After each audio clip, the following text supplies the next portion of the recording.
I'd like to start because I'm basically introducing this morning.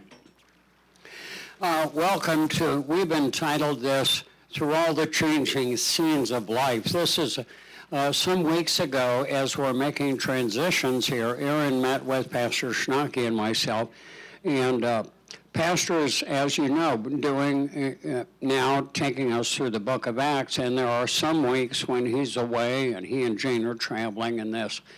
And Aaron said, I want you to develop half a dozen standalone experiences. And so this is one of those that I posed to him, and he said, let's do that one here, June 30th and July 7th. And so we have a 2-week experience here that we're starting this morning. I'm not going to be doing most of the teaching this morning, and I'll explain why. This was occasioned as I was thinking about not only my own life experience and what I talked to a number of you about, especially those of you that I see on a regular basis, just the transitions of life, and that's very much what this has to do with.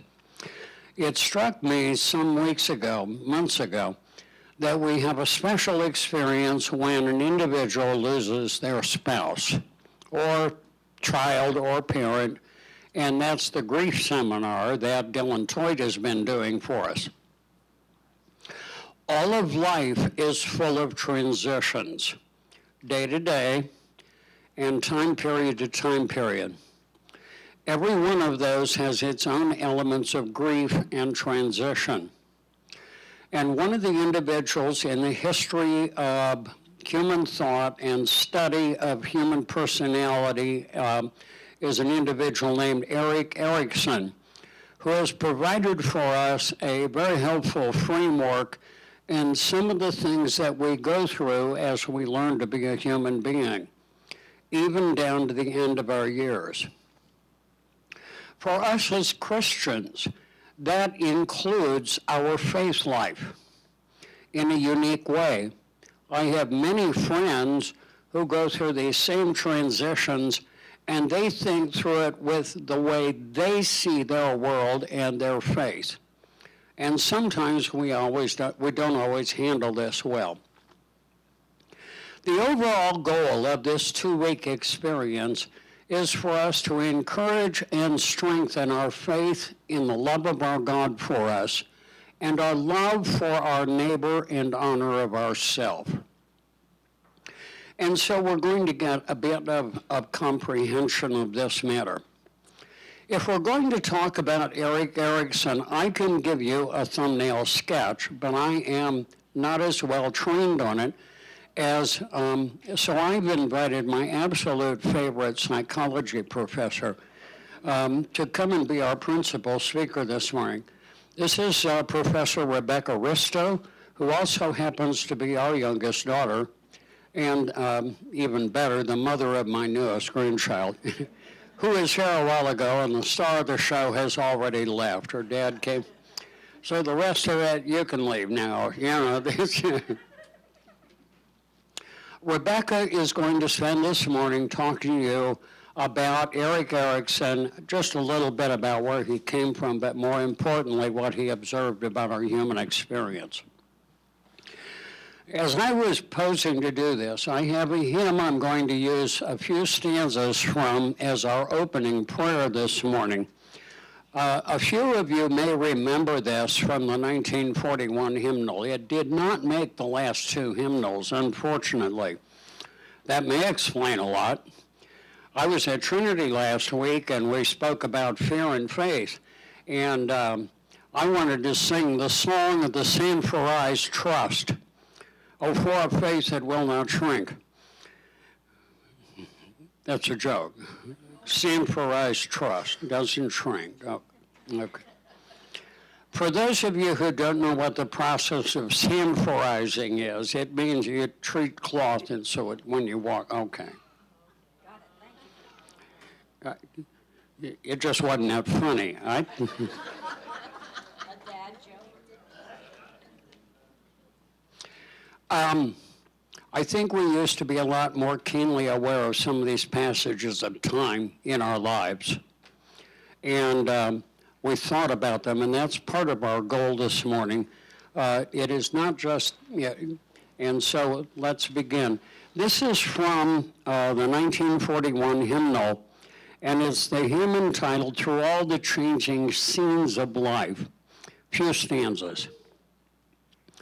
Through all the changing scenes of life, in trouble and in joy, the praises of my God shall still my heart and tongue employ. O make but trial of his love, experience will decide how blessed are they, and only they, who in his truth confide. Fear him, ye saints, and you will then have nothing else to fear. Make you his service your delight. He'll make your wants his care. In Christ, amen. I'd like to introduce Professor Risto and turn the class over to her. Thank you. Hear me okay through this mic? We're okay? Thank you. Thank you for the invitation, Dad. I really appreciate this, and I see maybe one or two former students that have already seen this lecture, so I apologize. Nothing is new, even the video clips. I try my best to keep some of these concepts as entertaining as possible, because if we focus on how heavy these topics can be, you'll walk out of here on a Sunday not ready to face the rest of the week. And you come to church sometimes to just get uplifted, I need my cup filled, and sometimes the topics are a little heavy, so we try to lighten the mood with Disney clips to help bring about an example. There's some kind of something going on. Okay, never mind. To help lighten the mood, I tell my students, if you look closely enough in psychology, anything will be applicable. So it's important not to look at this like a self-help seminar. You want somebody that you trust alongside you to just say, as I was thinking about this topic or that topic, I came across this, I think this, because sometimes our perception can really get muddy. And so you want to don't go into your own mind alone. Go with a friend. Make sure you go in there with a friend so that you can say, do I maybe think this way, or am I thinking about this the right way? Or to have a friend validate and say, I'm sorry that happened, or I'm sorry that's the message that you received. Again, some of these topics can be rather heavy, so we try to lighten the mood with Disney clips. For those of you that thought you were done with Disney, at least for the weekend, if you're watching your grandkids over the summer, sorry, you're not. Erik Erickson had this theory. It was on psychosocial development, and he described these 8 stages that we go through to shape our personality and our personal identity and our relationships. Exploring these stages give us a better understanding of how we grow throughout our lives. So just in brief history, I don't want to go too much into the history because that could take so much time. But Erik Erickson attended art school and traveled throughout Europe, and while he was in Europe, he was invited to teach at a small school in Vienna, and this is where he met Anna Freud. And if that last name is familiar, I hope it is. So Anna Freud is the daughter of Sigmund Freud, and she was training under him in psychoanalysis, and her special interest was working with children rather than working with adults. And so she trained under her father in psychoanalysis, mainly to apply that to children. She took an interest into Erik Erickson, where she said, hey, I think you'd be great here. And so Erik Erickson started to study psychoanalysis as well. And he also took an interest in working alongside Anna, trying to apply some of these things with children. But he went a step further, and he said, I want to think about what people are doing right. Rather than looking at mental health and looking at what they called neuroses at the time, and how do people become neurotic or hysterical, I want to know, how is it that there are other people that are doing so well, and they seem so content, and they seem okay? Yes? Could you go back to the microphone? Sure, thank you. No, thank you. I appreciate that. Thank you for letting me know.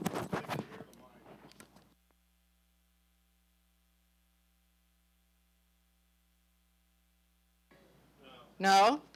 How about now? Okay. So it's important to know that Erik Erickson started because he wanted to look at what are people doing right? How is it that there are only some people that develop neurotic behavior or hysteria, but there's other people that have gone through similar situations and they haven't developed that. So neuroticism and hysteria are terms that we used to use for mental health at the time. Not anymore. Now we have different classification systems, sidebar. But what is going right in a person's life that they didn't develop some of these things?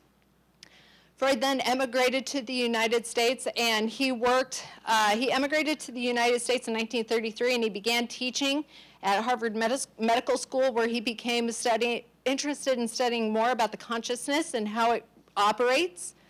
And then in 1938, he began working with Sioux Indian children and the Pine Ridge Reservation area in South Dakota and parts of Nebraska, where he, again, became interested in what do other cultures do? Like, I know my culture, but what do other cultures do? And he found some of the common themes. Working with anthropologists, he saw distinct themes across cultures. So that's also important when we talk about Erik Erickson. So the main thesis is that Erickson believed that personality develops through a set of 8 stages from infancy to adulthood. And at each stage, people face a psychosocial crisis that can either positively or negatively influence their personality development. Now, you would resolve what we call a psychosocial crisis, and you would resolve this crisis on one end of a spectrum. So it's not black or white, it's more on a spectrum, meaning it could be more one way, it could be more the other way. And depending on what end of that spectrum you would find the resolution in this particular crisis would set you up for success for the one after that. But you can always go back and heal it. It was never, okay, determined. This has been resolved and it's done. You can always go back and resolve it was also something that he proposed. So it was never solidified. It just set you up for success for the next one, or maybe not so much success if it resolved on the less desirable side of the spectrum. And then out of these, resolving these conflicts, it would then lead hopefully to a healthy personality and then development of some basic virtues. So what are these 8 stages? The 8 stages that we'll go through are first trust and mistrust that happen between the ages of birth and 18 months. And then between 18 months to 3 years, we go through autonomy versus shame and doubt. Between the ages of 3 and 6 years old, we go through initiative versus guilt. Between the ages of 6 and 12 years old, we go through industry versus inferiority. And then between the ages of 12 and probably about 20, we go through identity versus role confusion. And then depending on which theorist or which developmental psychologist you talk to, between the ages of 18 and 40 years or 20 and 40 years, that's when we go through intimacy versus isolation. And then between 40 and 60, generativity versus stagnation. And finally, from 60 until the end of life, integrity versus despair.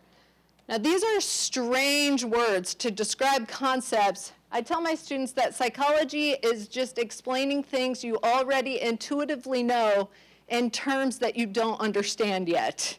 That's all psychology is. So in our first stage, the trust versus mistrust stage, between the ages of birth and 18 months, our first challenge is to develop a basic sense of trust. A trust that our basic needs like nourishment and affection will be met. So if a caregiver is reliable, consistent, nurturing, that child will develop a sense of trust, believing that the world is safe and that the people around them are dependable and affectionate.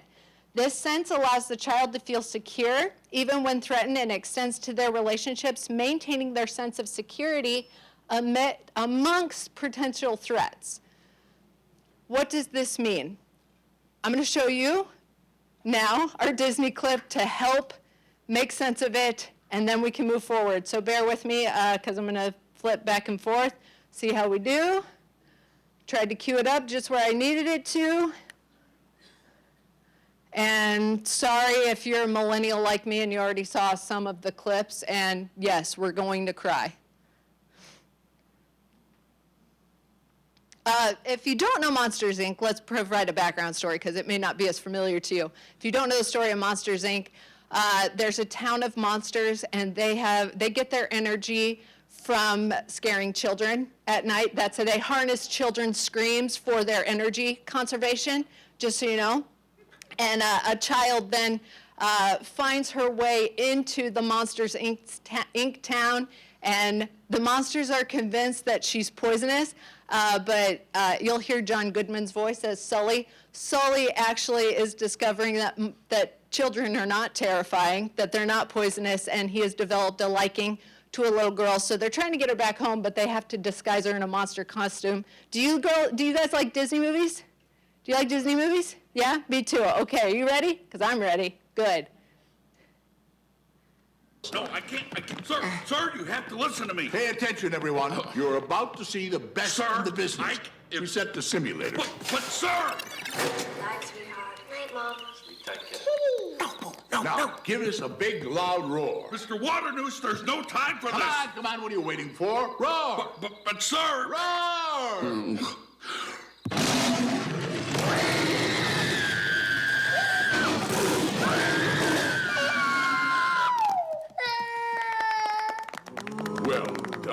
Well done, James. Boo. All right, gentlemen. Right this way, I hope everyone. you've learned a valuable lesson in scaring today. Read chapters. Boo.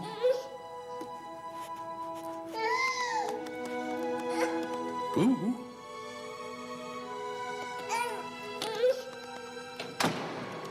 Boo, it's me. The child. Sir, she isn't. Yes, it's a little rough then when you see that as an adult, because then there have been times I've lost my temper. Trust me, when I was going through this material and my daughter can't tell me what's wrong yet, and I can't console her, and figuring out, well, she's probably just gassy, I just can't help her with the gas quite yet. Okay, remember, this is resolving these things on a spectrum more often than not, rather than, I want to come back to this slide, I want to do that. Rather than chastising ourselves, let me see here. This will be fun. There we go, okay.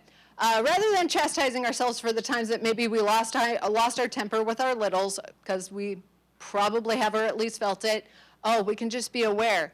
Because Disney is very different when we look at it through the eyes of Erik Erickson.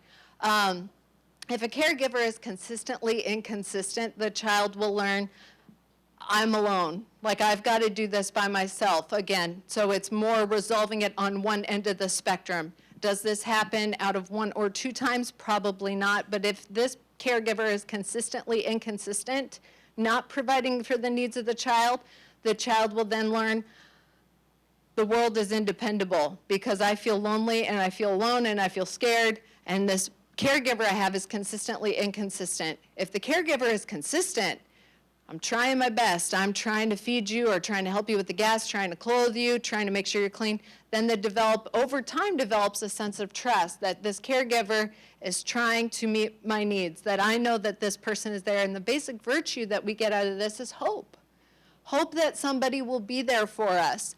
We develop a sense of hope that somebody will be there for us and at least try and catch us when we fall. So we will move on. So success at this stage will then lead to the virtue of hope. By developing a sense of trust, you can have hope that as a new crisis arises, there's a real possibility that there will be other people there as a place of support, or that you will be supported by them.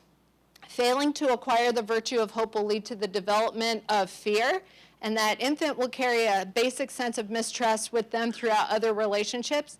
It may also result in anxiety or heightened insecurities or feeling of mistrust in the world around them. The next stage between the ages of 18 months and 3 years is autonomy versus shame and doubt. And the challenge here is to achieve balance between autonomy and doubt. Again, a balance. What is an important independent task that we're trying to teach littles between the ages of 18 months and 3 years?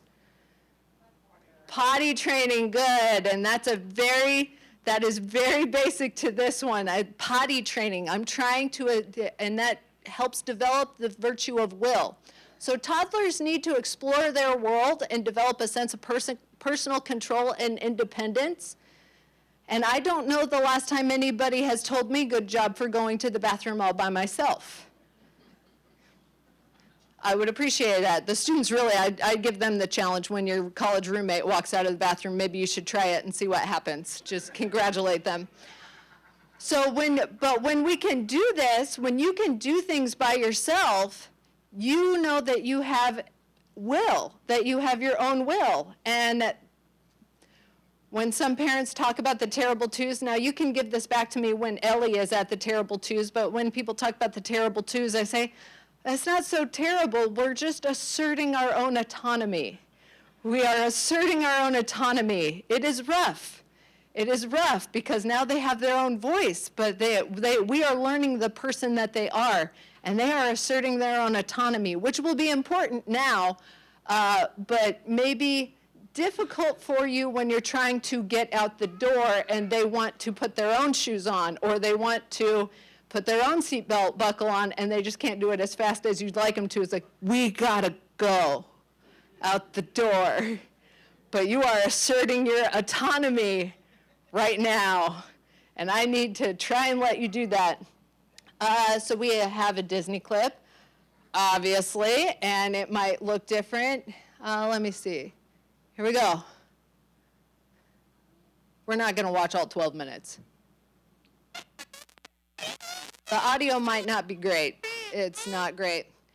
So if we remember in this clip, Bambi is learning how to walk. Does everybody remember the story of Bambi? And Bambi is learning how to walk in the forest. And at this point, Thumper says, he doesn't walk very good, does he? Because Bambi keeps falling down. Because what happens when littles are trying to learn how to walk? They fall down a lot.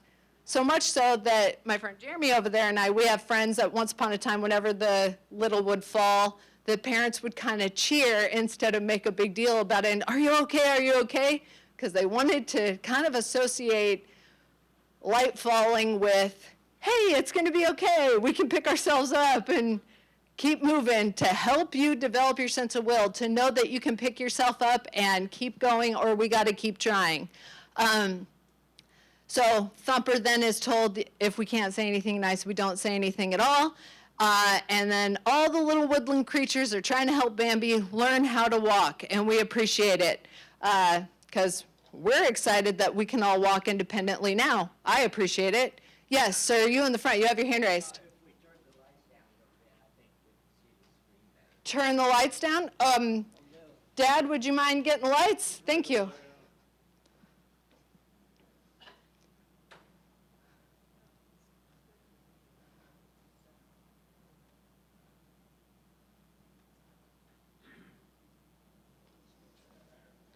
Is that a little bit better? Okay, we like this? Yes, you in the back. Like I said, with personal experience, after learning how to walk and having to reteach yourself how to walk, once you regain the ability to walk again, you feel incredible about yourself once again, having that autonomy. It feels good to be able to do things by yourself again. So the gentleman in the back, I'm sorry, I didn't get your name.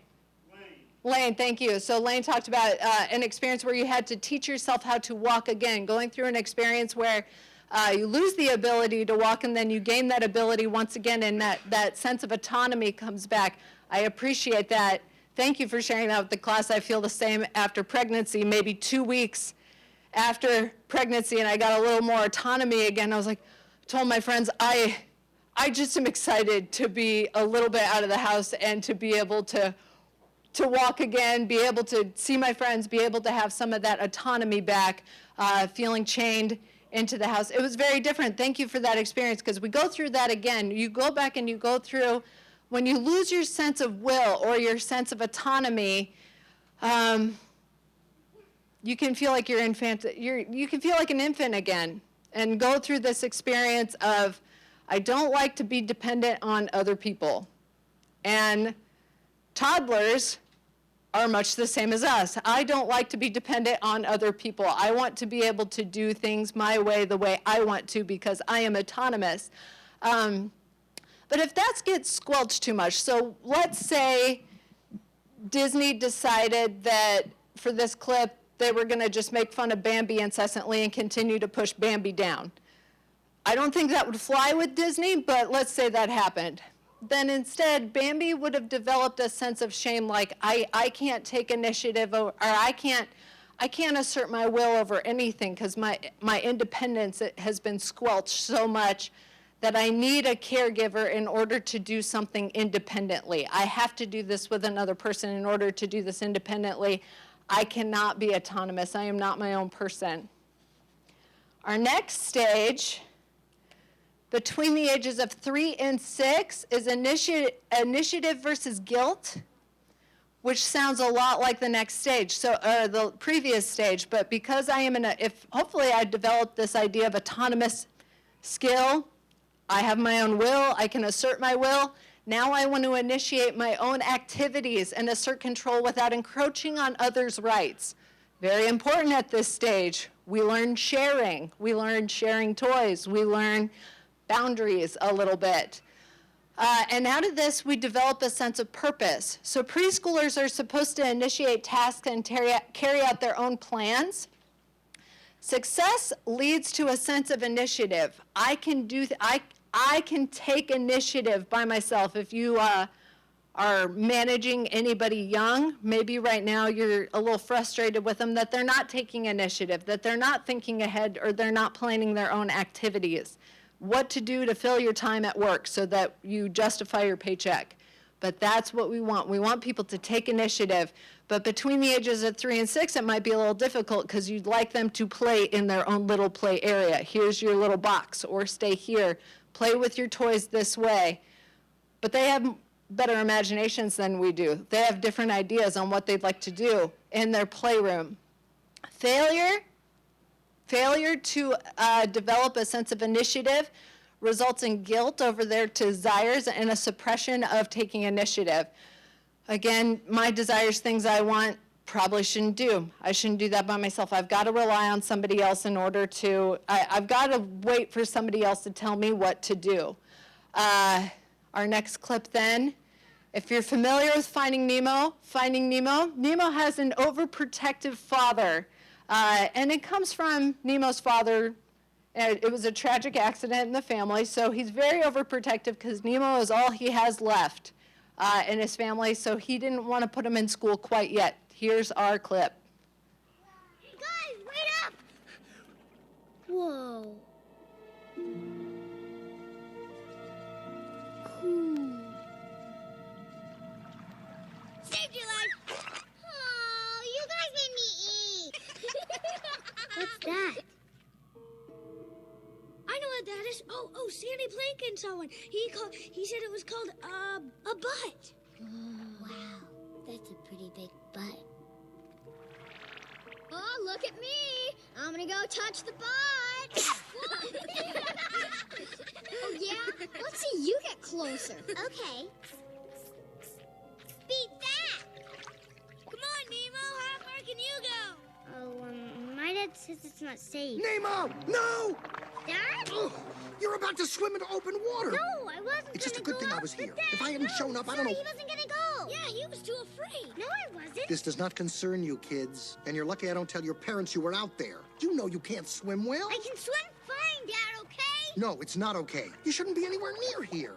Okay, I was right. You know what? We'll start school in a year or two. No, Dad, just because you're scared of the ocean. Clearly you're not ready, and you're not coming back until you are. You think you can do these things, but you just can't, Nemo. I hate you. There's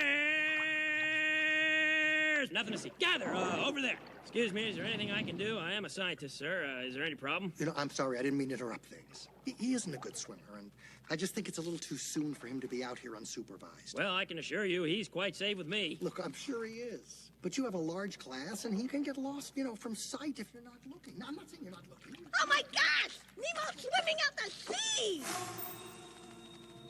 Nemo! What do you think you're doing? You're You're gonna get stuck out there, and I'm gonna have to get you before another fish does. Get back here. I said get back here now. Stop! You take one more move, mister. Don't you dare! If you put one fin on that boat, are you listening to me? Don't touch the boat. Nemo! He touched the butt.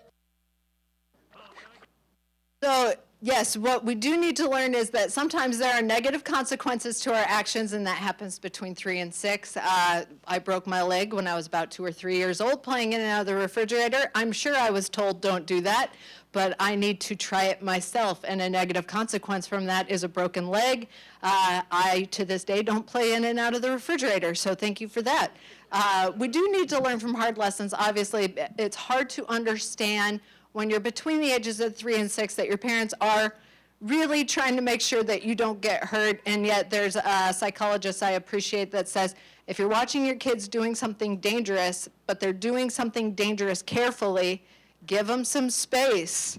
Give them some space to be able to do that. Give them just enough room, because if we've developed the idea of trust versus mistrust, and I trust my caregivers, and then we've developed a sense of autonomy, then you will see, even if you go to one of the little rooms, you could see a little venturing out into the whatever play area they're doing with the other kids. They will venture out, and then they'll look back for their caregiver and say, you're cool with this, right? Because I'm going to go even a little bit further, and you're still cool with this. If you go into the nurseries or any of one of the education rooms, kids' first or second day there, they're going to go out and venture out. And you, therapist and parent alike, my job is to put myself out of a job. And being a parent, being a therapist, same job description. Put yourself out of a job, and it starts even as early as this, where it's, okay, do you feel safe enough to be able to go check out what the other kids are doing and go take initiative and play with that? But yes, there will also be negative consequences sometimes for our initiative, either delivered by a parent or just the way the world works. There will be some negative consequences. So success at this stage, when children begin to plan activities, they will make up games and initiate activities with others. And if they're given this opportunity, children will develop a sense of initiative and feel secure in their ability to lead others or make decisions. This then gives them a sense of purpose. We're starting that sense of purpose. Oh, I can assert my will and I can change my own environment. But if this tendency is squelched either through criticism or control, children develop a sense of guilt that children will often overstep the mark in their forcefulness. And the danger is that their parents will tend to punish the child or restrict their initiative too much. We do want a healthy balance. I'm not saying, okay, run free in the woods and we'll see you later, little child. But we do want just enough. So you need a healthy balance between initiative and guilt. This is very important. And that balance then helps set the stage to help children understand that it's acceptable to take charge and make their own decisions. And there will also be times when they must, but there are also times where they do have to follow rules and guidelines of other people. It's not just you make your own rules. You also need to follow somebody else's rules and guidelines sometimes, as much as this anti-authority person would say, no, it's different. It's different now. Sometimes you do have to follow the rules and guidelines of others. So successfully navigating this stage helps develop that sense of purpose, or a virtue of purpose. And how are we doing on time? We are okay. Thanks for sticking with me. Our next stage is industry versus inferiority. I'm just going to leave it like this. Is that okay with you guys? Are we cool with that? That doesn't need to be a full screen.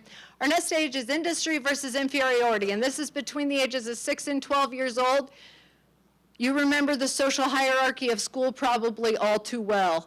I tell my students, do you remember the time in school when they separated the kids that knew how to do math at an early age from those who math didn't click?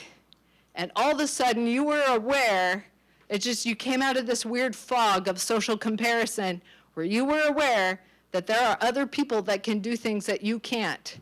And what does that mean? Maybe that they're better than me. Maybe that they're better than me. Or for my young men or for the men in the room, doesn't matter. The social hierarchy that is the sports field during recess. And you know that popularity is set, and the alpha male is the most athletic male, and he is the one that rules the playground. And then there was one day, and you remember this day distinctly, when he was off his game, and then the next athletic boy was more athletic than the most athletic alpha male, and the whole day was off. The whole school day was off. I appreciate some of the nods in the back. Thank you. You remember this. The whole school day was off when the alpha male wasn't on top of his game at recess or gym class or whatever, and everything, it was chaos. It was chaos. Girls, too. We usually travel in packs of 3 at this age. There won't be any more than 3. 3 is the number, and you travel in 3, and that's it, between the ages of 6 and 12, maybe into high school. And if one girl was sick, you didn't want to be sick that day, because if you're gone, and we only travel in packs of 3, there will be another girl that'll take your place. And I can't have that happen. This is my tribe. This is my security. I have to travel in groups, and if I'm kicked out of my group, I can't be out of another group.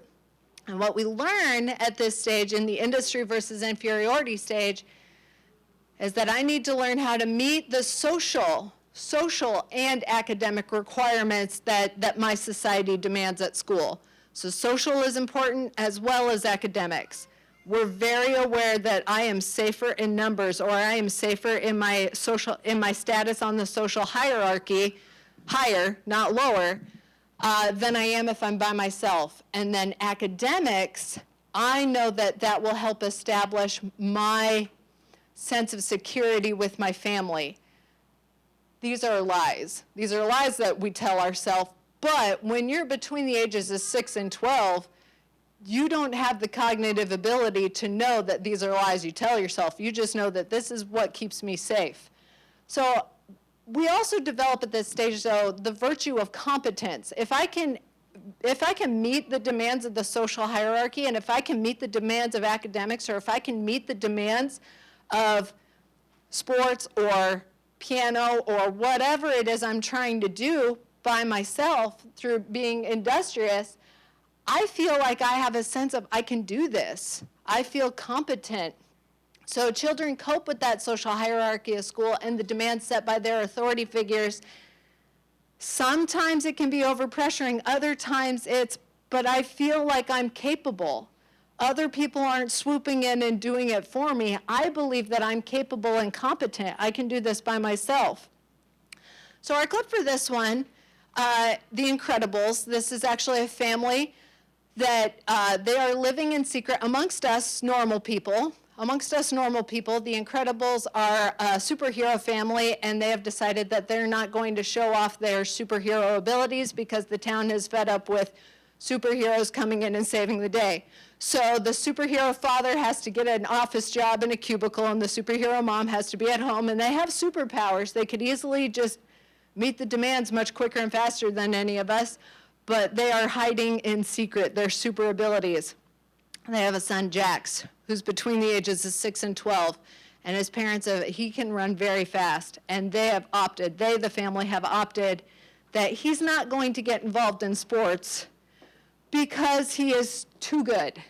He could be too good, and they say, you're not allowed to go into sports because you're too good. Sometimes we do have to develop a sense of modesty.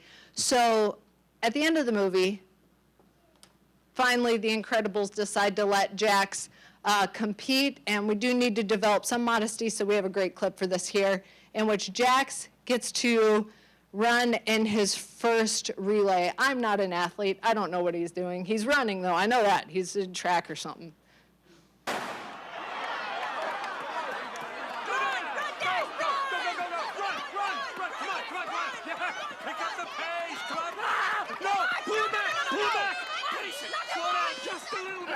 Don't give up! Make it close! Second place. Yeah! That's my boy! As we can see, we do need to develop, we do need to fail sometimes. We need to allow our 6 to 12-year-olds the dignity to fail, because out of that we develop a sense of modesty. But then there are also those there are the 6 to 12-year-olds that feel like they're failing all the time and they're really good at failure. How can we uplift them, even if it's not in one direction, even if it's not in one specific area? Can we uplift them? Hey, you're a really great artist. Hey, you're really great at making friends. Hey, you're really great at making sure that there's everything picked up. Can we catch them doing something good to uplift them in something? Yes, we need to fail, but we also need to know that what we're doing is good and we also contribute. Now we have the most fun stage for most parents. The identity versus role confusion stage. These are the teen years, and some are even saying up to 25. College is now becoming a time where that's a different story. We'll come back to that. If you want to take my lifespan development class, please do. It would be nice to have your attentiveness there. According to Erickson, between the ages of 12 and 18 years, we are developing our sense of identity. Who am I? So we develop a sense of self and our personal identity, and the virtue that comes out of this is fidelity, or being true to yourself. Being true to yourself. I don't know if any of you remember the stage at high school or middle school, but this is the stage where you see a kid, okay, I'm going to hang out with this group. And I'm going to dress like them. I'm going to dress like them. And I'm going to go here, and I'm going to wear the stuff. And I'm going to hang out with these people. Maybe I got a negative consequence from hanging out with this group, or maybe this didn't fit me as much as I thought it would. So now I'm going to go to this group. Well, that means I got to go to a completely new store. I got to change all the outfits again. I got to change how I'm talking. I have to change everything to fit with this group. Well, now that doesn't work, so now I want to go over to this group, and I'm going to change everything again. Not just how they dress, I'm going to do what they do, I'm going to exhibit those behaviors, and I'm going to change. It seems shallow. At this age, especially when we adults look at it, it seems shallow. But it's actually an incredibly important stage. It's actually an incredibly important stage, because what they're doing, yes, on the outside, they are trying on the clothes, they are trying on the ideas, but then they're also trying on the identities, and they're trying to sort through what values actually serve me, because they're actually hanging out with people and saying, well, does this serve me or does it not? Does this serve me or does it not? Yes, now there are things where it just seems like the identity question has gotten vast and huge.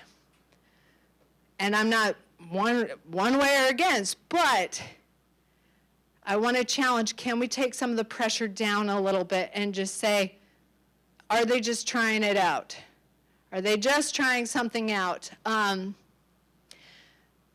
This is an interesting topic even with the Lutheran Church when we talk about confirmation being between about 14. When you're just starting this idea and we say, okay, you, Christian teenager at 14, I want you to say, I will be a Christian, and I am willing to answer even at the hands of death that I will be a Christian, that I believe in Jesus Christ.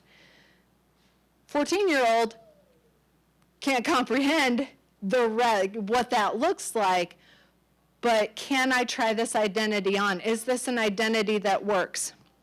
A challenge I think I have sometimes, my husband and a couple of my friends and I talk about even times at the National Youth Gathering. And National Youth Gathering, I am not dogging it. It was a wonderful experience for a lot of people. And the emotion tied to a lot of the presentations, and the emotion tied up with all these hormonal teenagers, and the emotion tied into even the music that's played, it's supposed to drum up a lot of emotion, and it worked. And even though we, and my husband and I and our group of friends, we were Christian, we didn't fit the mold or the box that others wanted us to fit. Willet can attest to this. Hey, it's good to see you. The high school teachers here. She can attest to this for us, that we didn't fit the mold or the box. And feeling on the outside where it's like, okay, well, this doesn't quite fit us, but that doesn't mean we're any less this over here. But to try and navigate that with an adolescent brain is very difficult. To try and navigate, we can hold two things at the same time is very difficult. So our obvious clip is from The Little Mermaid. Yes? I just want to say, I just saw Inside Out 2. Yes. It's all about this, the whole movie. And if I still had a child in this age, I would definitely take them and be ready for a long conversation afterwards, because it is, I mean, the whole movie is this. It's so good, yes. The whole movie of Inside Out is about identity and how do we wrestle with this. The question is not, did I see Inside Out 2? But the question will be, how many times will I see it this summer? It was very enjoyable. For our stage, we have Ariel, and we can remember, I don't have a teenager yet, but I do have college students. Here we go. Ariel, she went to the surface, and her father, she missed an important presentation that was happening in her kingdom. And her father is upset. I just don't know what we're going to do with you, young lady. Daddy, I'm sorry. I just forgot. As a result of your careless behavior... Careless and reckless behavior. The entire celebration was... Well, it was ruined. That's all. Completely destroyed. This concert was to be the pinnacle of my distinguished career. No thanks to you, I am the laughingstock of the entire kingdom. But it wasn't her fault. Well, first, the shark chases. Yeah, and we tried to, but we couldn't. And he, and we, whoa! And then we were safe. But then the seagull came, and it was this is this, and that is that. And... Seagull? What? Oh, you went up to the surface again, didn't you? Didn't you? Nothing happened. Oh, Ariel, how many times must we go through this? You could have been seen by one of those barbarians, by one of those humans. Daddy, they're not barbarians. They're dangerous. Do you think I want to see my youngest daughter snared by some fish-eater's hook? I'm 16 years old. I'm not a child Don't anymore. you take that tone of voice with me, young lady. Well- As long as you live under my ocean, you'll obey my rules. But if you would just listen. Not another word! And I am never to hear of you going to the surface again. Is that clear? We never had conversations like that, did we, Dad? It was never a part of our... That's not at all familiar. You were always so sweetly obedient. At home, yes, so I could get what I wanted. The other part, so when we look at this idea of identity, and if a teenager is starting to maybe question their faith, good. If a teenager's question parts of their identity, good. That's their job. And that is incredibly terrifying for those of you that are older. That's terrifying because what if? What if? Blah, blah, blah, blah, blah. What if? Blah, blah, blah, blah, blah. But it's important. And can we offer a space to openly just think about it and talk about it rather than, okay, they've decided this day, that means that's all they want to be, that's all they're going to be. Can I give them a space? Because sometimes if we squelch that idea of the exploration or some of those questions too much, and I'm really trying to be open, and I am not speaking in support of or against. That is not what I'm talking about. I'm meaning even identities and values of being a Christian, even identities and values. It's scary and it's messy, and even by saying these things, I can see in your faces, what is she saying at church? Our identity is always in Christ. Our identity is always by our baptism. Our identity is always in Christ. And this side of a fallen world, what does that mean? What does that mean? And if somebody doesn't have their identity in Christ, well, where am I? Who am I? How am I going to define this? It gets scary. It does get scary, and it gets scary for a lot of parents. It's scary for them too.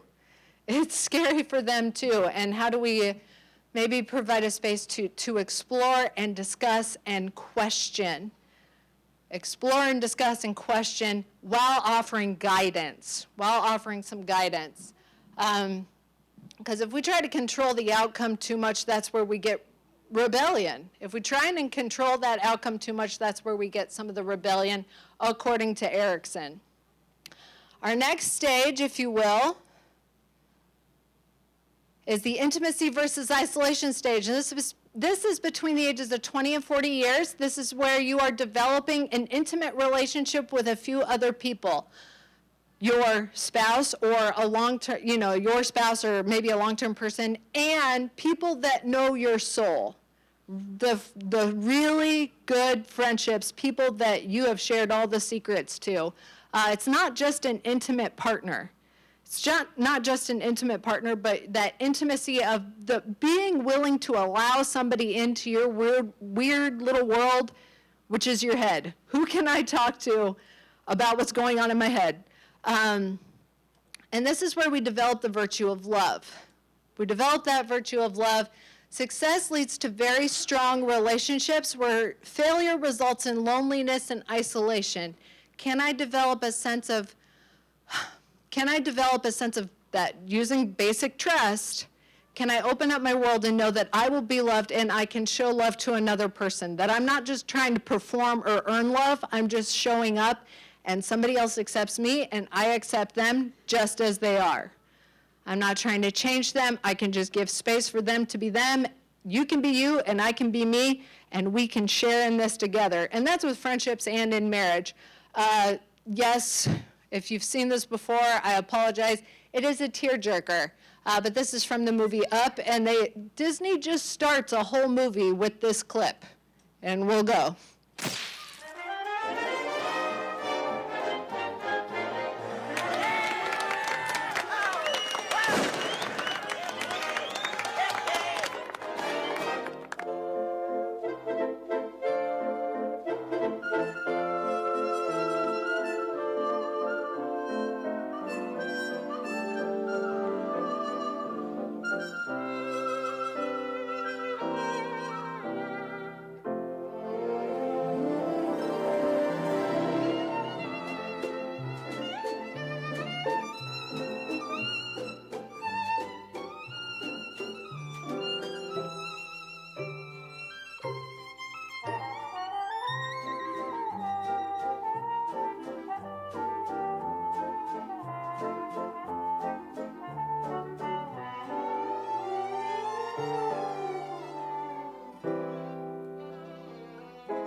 Can you believe that that is how Disney begins one of their movies? Right out the gate, they start with that.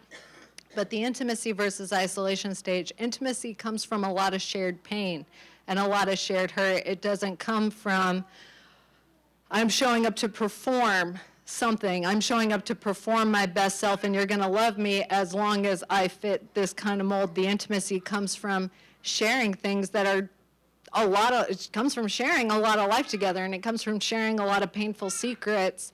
And when the secrets are out, you're loved, and that's welcomed with love and acceptance, which Dad will talk about next week, about the intimacy is developed when you're loved and accepted, and that shame is treated through love and acceptance rather than isolation. But it hurts, and these things are heavy, and it hurts, but it makes the rest of it so worth it, makes life so worth it. Our next stage is what makes and I'm going to try and rush through this a little bit for the sake of time. I will be back next week for questions. But our next stage is what makes every National Lampoon Vacation movie so hilarious. And it's the generativity versus stagnation stage. It's between the ages of 40 and 60. This is why when an adolescent wrestling with their identity feels so threatening to an older generation, because they really want to pass on to the next generation these values, these ideas. The next thing, they want to make sure it's developing the virtue of care. It's really developing the virtue of care. And in order to do that, I want this to look a certain way, or I want you to believe a certain way, and I really want you to believe that your identity is in Christ, and I want that to happen for you. And to give you the space to learn that on your own is terrifying, because what if you don't come to that conclusion? Luckily, the Holy Spirit will take over. It's not up to any of us. Luckily, the Holy Spirit takes over a lot of that. But the challenge is to contribute to society and to future generations. This is not just in children, although we see a lot of it in raising and rearing children, but this is also through your job. This is through taking on maybe an interest in somebody in the next generation and saying, how can I give to the next generation? I found this a lot with my students when I would have the opportunity to talk to a student and they say, I want to work in this capacity, or I think I want to be this, or at least I'm interested in this topic, but I don't think I want this thing over here as a job anymore. And I could say, have you looked at this? Why don't you look into this opportunity? To getting some of that need, or passing along the information to the next generation, it's really important. You need to have somebody underneath you that you can kind of at least be an advisor to, because it challenges you then to do the very things that you tell other people maybe they should do. It challenges you to do that. Oh, I'm telling other people they should do this, maybe I should also do this too. Telling somebody, maybe you should, pray a little more, or sit in meditation a little bit more. Oh, I need to do that myself. We have our Disney clip, because showing Clark Griswold finally lose it is not appropriate to show in a Bible study. But that is the culmination. That is the stage that is the process that makes all the National Lampoon Vacation movies hilarious. Clark Griswold always has big grandiose plans on how he's going to care for his family through a vacation or through some kind of experience. And we've all been through it, where it's like, it's going to go this way, this way, this way, this way. I have my expectations, and my family's just going to love it, and everything goes wrong, and it reaches to the building point where then Clark Griswold loses it on his entire family because nothing has gone right. But I can't show that at church, so instead we have an example from a Goofy movie in which Goofy is taking his teenage son out on a fishing trip. Dad, I don't even know how to fish. Oh, now, come on. That never stopped me. Let me show you a little family secret handed down through about 12 or 13 goof generations. The perfect cast. The perfect what? The perfect cast. My dad taught it to me when I was about your age. Okay, now, watch carefully. You gotta be loose, relaxed, with your feet apart. 10 o'clock, 2 o'clock, 2:45, tours you pay, twist, over, pot of do, I'm a little teapot, and the wind up. Huh? And let her fly! The perfect cast. So in this scene, we can see that Goofy is now teaching to his teenage son the perfect cast. How do you catch a fish perfectly? And this has been passed down through 12 generations. But then we need to move on for the sake, but that's again what makes the adolescent stage so intimidating for the generativity versus stagnation stage. What if they don't come to the right conclusion or the conclusion I want them to come to?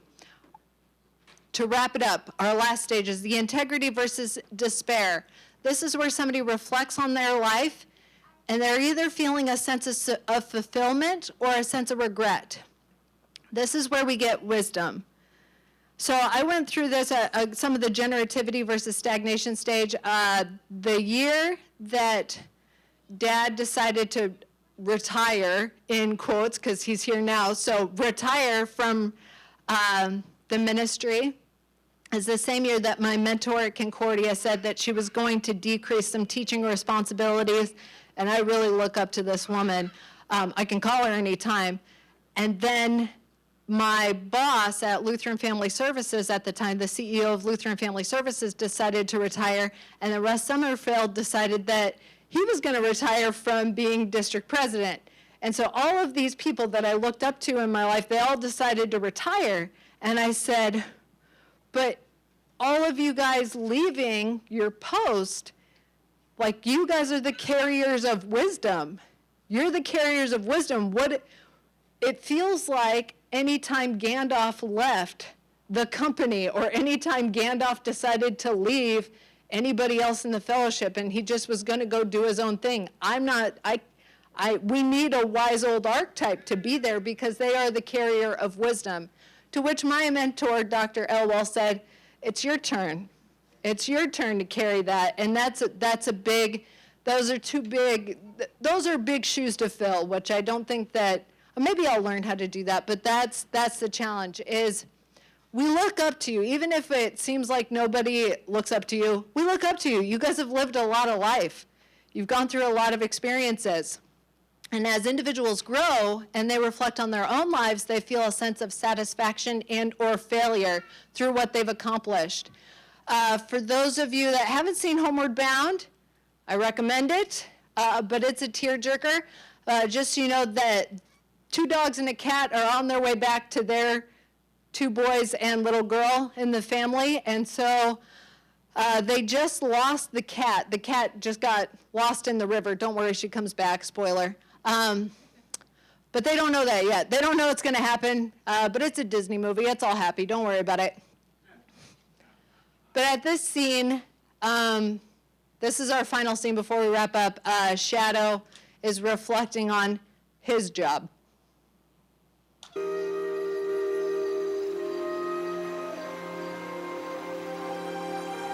I shouldn't have made her come. It's not your fault. She wanted to come. But it's my responsibility.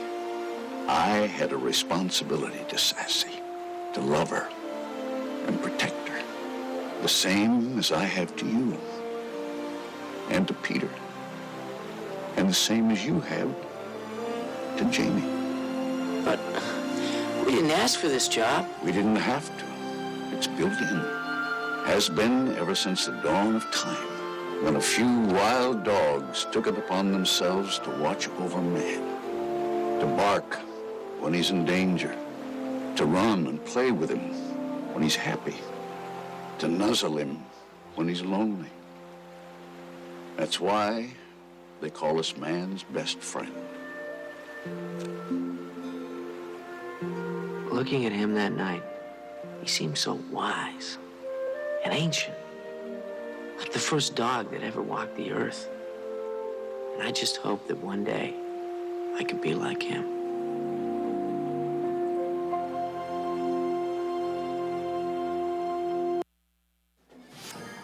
Now, I will own I'm still somewhat early in postpartum, so I will try not to burst out into tears right now this minute. But to wrap up this discussion, I will be here next week for questions, but The important part of that stage is there's a lot of life and there's a lot of experiences that we do look up to and a lot of wisdom given from your generation as well that we need to learn. Sorry, we also had to put our dog down right before Ellie was born, so it's a 13-year-old dog. That clip gets me every time. But the same thing goes for you. If I show that clip to college students that with the up, they all think of their own grandparents and they think of their own parents and what would it be like? What would it be like if that person wasn't there, or maybe they went through their first loss and they're scared because there's somebody missing? I really appreciate the time. I know that we are 5 minutes over now. I really appreciate your time, and I will be here next week, but Dad will take over the rest of the tear-jerking experience. So there you go. Thank you very much.